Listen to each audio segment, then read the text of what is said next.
шешім қабылдау. Енді әлі ол уақыт бар, орнына келтіріп, қазір соны бүгінгі жаңағы үкімет отырысында біздің төрағамыз, төтенше жағдай министрлігі Башко мырза осыны көтеріп, осы мәселені біздің Қазақстан Республикасы премьеріне доклад беріп жатыр.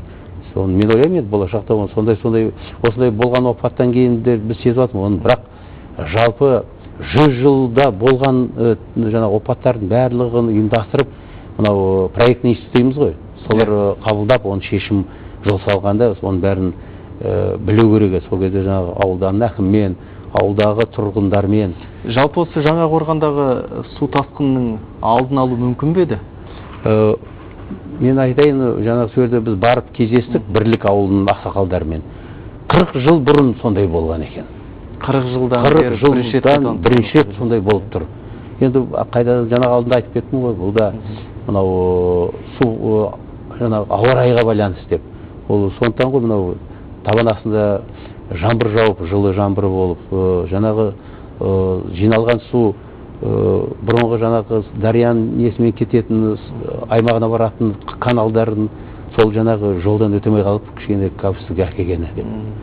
Енді жалпы адам баласы тірі, ал басқаларını орнына келтіруге комиссия тұрағында тіршіліктер жасалып жатыр. Мен ойлаймын, бәрі шешілер уақытылы. Жаңағы Батыс Еуропа, Батыс Қытай жолындағы мына кемшіліктерді түзеу бағытында қандай жұмыстар жасалады сонда алдағы уақытта?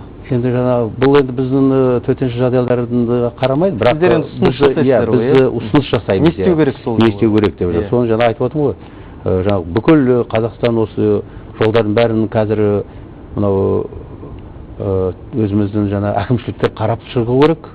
Сөйтіп Министерство транспорты мен көлік жолымен кездесіп, солармен шешім қабылдап, әлі уақыт бар, әлі салынып жатқан жолдар да бар ғой. Сол оңтүстік облысында бар, Қызылорда облысында да бар. Болашақта ескеріп, соны салу керек деп сондай тапсырмалар береді. Ал қазір болып жатқан жерде де қазір ұйымдастырып, шешім қабылдап, қайтадан жолдың астына жаңағы нені салып, қайтадан орнына келтіруге болады ғой жолдың маңайын деген. Түсінікті. Диханбек Жанғаразұлы, бізге көрерменімізден бір сауал түсіпті, соны оқуға рұқсат етіңіз. Көксарайдың пайдасынан зияны болды дейміз, сол су қоймасы салынбай тұрғанда тыныш сияқты еді. Сыр бойындағы бізге қиын болды, бұрын Көксарай болмағанда мұнша су жиналмайтын еді. Нақты қай елді мекен екенін көрсетпепті, мөлдір есімді көрерменіміз. Енді Көксарай бойынша не айта алар едіңіз мәселе? Мынау жаңа алдында айтып кеттім, Шардара су аймағында 5-2 миллиард су жиналады. Бұрынғы жылдарда жыл сайын Сырдариядан жаңағы су түсіп, сол оңтүстік облысыдан бастап Қызылорда облысында сол аралға түскенше өңікке бір апаттар болады.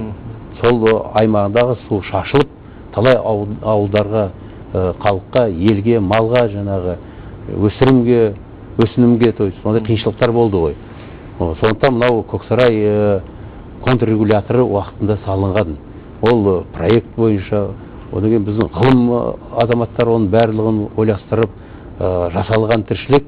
Қазіргі уақытында ол жерде 3 миллиард су аймағында болады. Кейін жаңағы жаздай ол суды пайдаланып жатыр біздің халқымыз.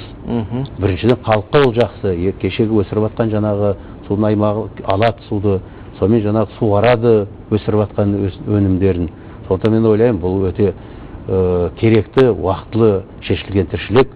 Әлі де енді ары қарай онда жалпы жаңағы не дейміз, қарамағында жақсылық жасау керек, соны ұйымдастырып, ары қарай инфраструктурасын шеше беру керек деп ойлаймын. Түсінікті. Енді бұл кісінің сауалы былайша айтқанда бір кішігірім оқиғалар болу керек.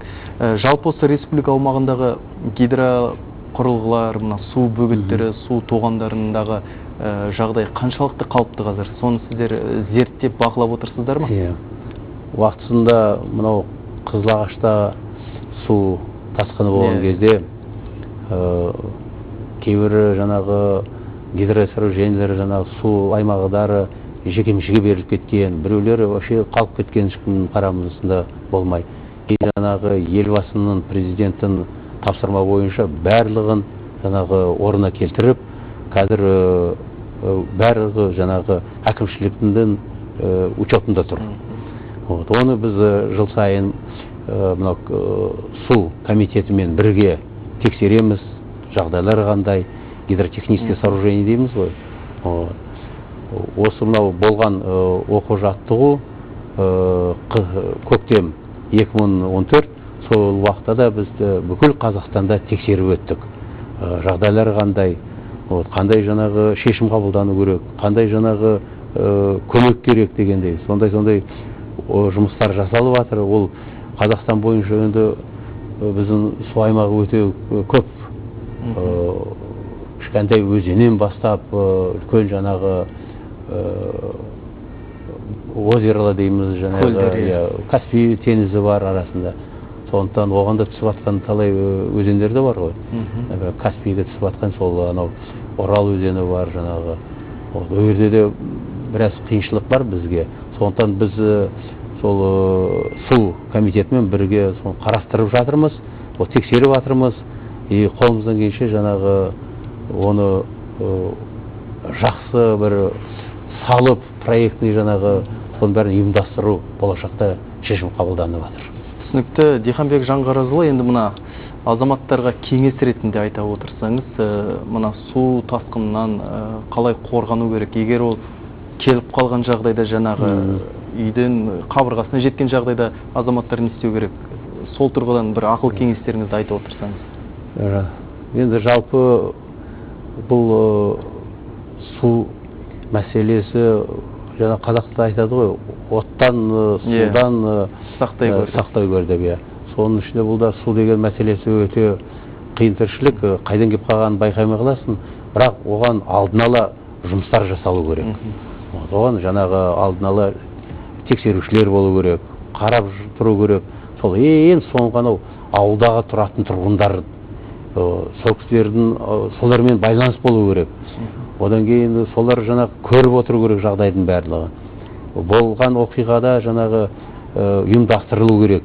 Оған жаңағы техника дайын болу керек. Енді жаңа алдында айтып кеттім, әр сол ауылдағы жаңағы арық бар, канал бар, соны уақытылы тазалау керек. Есік алдындағы әр адам баласы жаңағы қарын шығарып, жаңағы дұрыстап проектный жағынан тіршіліктерін жасап. Яғни жауапкершілік керек. Әр адам өз жауапкершілігімен анау қараса, жалпы мен ойлаймын, бұл төтенше жағдайлар біз сол жағынан жаңағы көмек беріп, ақыл айтып, бірге тіршілік жасауымыз керек. Диханбек Жанғаразұлы, барлық аймақтағы біздің төтенше жағдайлардың азаматтарына біз әрдайым сондай тапсырма беріп жатамыз, алдын алу, тіршілік жасау керек. Түсінікті. Диханбек Жанғаразұлы, сізге осындай мәнді сұхбатыңыз үшін алғыс айтамыз. Осы бағыттағы мына табиғаттың тосын мінезіне тосқауыл беру бағытындағы жұмыстарыңыз жемісін бере берсін деген тілек білдіреміз. Рахмет. Қадірменді телекөрермен қауым, осымен бүгінгі хабарымыз аяқталды. Эфирде келесі жүздескенше аман сау болыңыздар.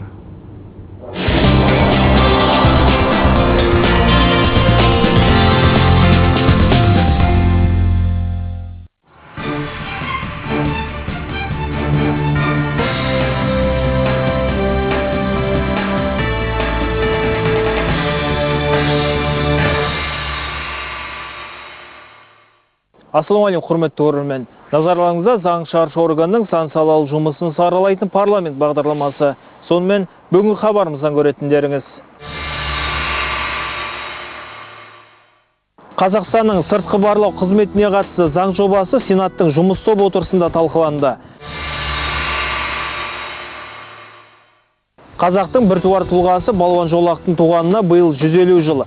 Мәжіліс депутаттары осы орайда үкімет басшысына сауал жолдады.